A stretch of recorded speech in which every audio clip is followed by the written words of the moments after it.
Hi everyone, I'm Kevin Elson for Catholic Newsbreak. Here's what's happening this week in the news. We begin from the Vatican. The prefect for the Congregation for the Clergy has written to the world's priests for the World Day of Prayer for the Sanctification of Clergy. Rome Reports has the details. June 15th is the World Day of Prayer for the Sanctification of Clergy. So, in order to prepare, the prefect for the Congregation for the Clergy, Cardinal Mauro Piacenza, wrote to priests from all over the world to talk about living a saintly life and also the new evangelization. In the letter, Cardinal Piacenza reminds priests that to be saints, one must seek the holiness of other people.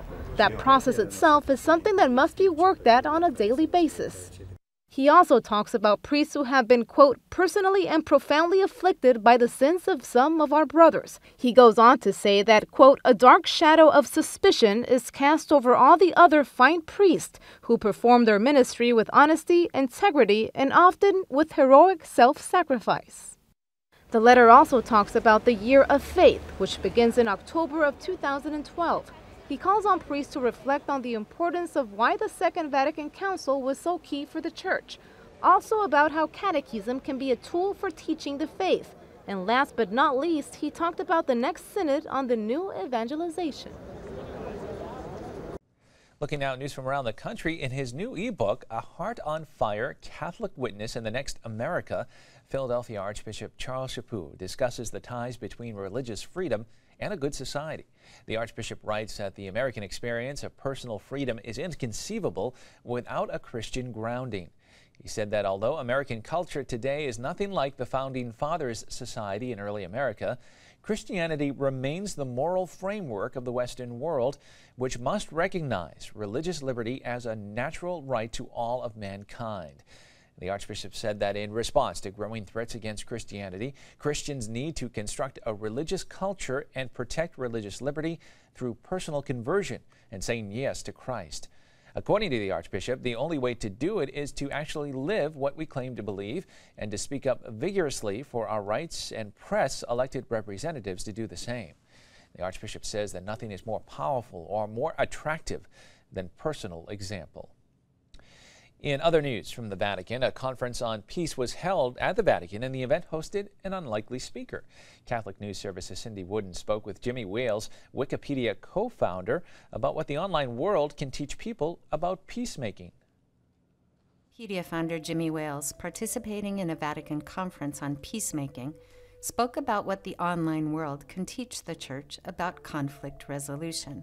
People viewed the online world as an inherently incredibly hostile and combative place.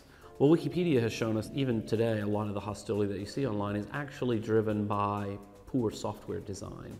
You've got to think about the design of spaces that are both free and open for dialogue, but at the same time are a bit controlled. He also spoke about Wikipedia's decision, expected May 1st, on the standard terms for those who favor and oppose legalized abortion.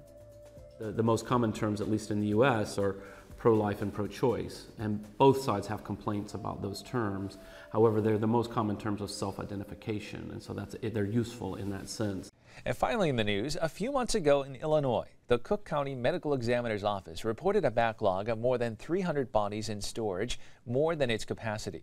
Part of the reason for the backlog was that the state hasn't paid funeral directors to bury indigent bodies since June of 2011. So Catholic cemeteries of the Archdiocese of Chicago offered the county 300 graves to take care of the backlog.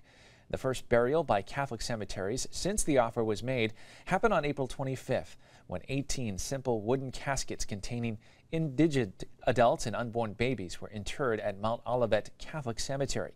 Each casket had traveled in a funeral hearse in a procession with a police escort from the Cook County morgue to the cemetery on Chicago's southwest side. There, Cardinal Francis George of Chicago conducted a graveside memorial service. Indigent means that the deceased could not afford to pay for his or her burial, or the family could not pay. In some cases, no families could be found.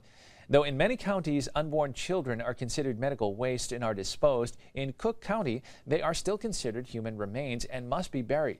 Although a county spokeswoman said she believes the practice in Cook County will change in the near future, and the unborn babies will be disposed of as medical waste. Well, that is all the information we have for you this time. Please stay with Catholic TV for more Catholic news. Until then, I'm Kevin Nelson, and I'll see you next time on Catholic Newsbreak.